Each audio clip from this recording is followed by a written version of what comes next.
മക്കളെ KEAM 2026 exam date publish ചെയ്ത് കഴിഞ്ഞിരിക്കുകയാണ്. കേരളത്തിലെ മികച്ച എഞ്ചിനീയറിംഗ് ആൻഡ് ഫാർമസി കോളേജിലേക്ക് അഡ്മിഷൻ ലഭിക്കുവാനായി നിങ്ങൾ നിർബന്ധമായും എഴുതിയിരിക്കേണ്ട ഒരു എക്സാമാണ് കീം 2026 ഏപ്രിൽ 15 തൊട്ട് 21 വരെയാണ് നടത്തുക.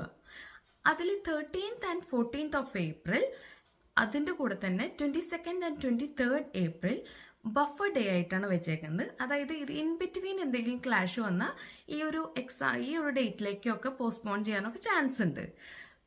പിന്നെ ഇതിൻ്റെ ഡ്യൂറേഷൻ എന്ന് പറയുന്നത് വൈകുന്നേരം 2 മണി തൊട്ട് 5 മണി വരെ ആയിരിക്കും എക്സാം നടത്തുക. ഇതിന് ശേഷം നമുക്കറിയാം നിങ്ങൾക്ക് പഠിക്കേണ്ട സമയമായി. ഇപ്പോഴേ തൊട്ട് പ്രാക്ടീസ് ചെയ്ത് തുടങ്ങുക. അറ്റ്ലീസ്റ്റ് നിങ്ങൾ പഠിക്കുന്നതിൻ്റെ ഒപ്പം ഹാഫ് ആൻ അവറെങ്കിൽ നന്നായിരുന്നു പഠിച്ചാൽ നിങ്ങൾക്ക് ഈ എക്സാം ക്രാക്ക് ചെയ്യാൻ പറ്റും. നിങ്ങൾക്ക് എക്സാം കഴിഞ്ഞിട്ട് ബോർഡ് എക്സാം ഇപ്പോൾ സ്റ്റേറ്റിൽ പഠിക്കുന്ന പിള്ളേരാണെങ്കിൽ എക്സാം കഴിഞ്ഞിട്ട് ആകെ 12-15 ഡേയ്സ് നിങ്ങൾക്ക് കിട്ടുന്നുള്ളൂ. അതുകൊണ്ട് തന്നെ ഒട്ടും സമയം കളയാനില്ല. ഇപ്പം തൊട്ട് പ്രിപ്പയർ ചെയ്ത് കൊടുക്കുക. Best wishes.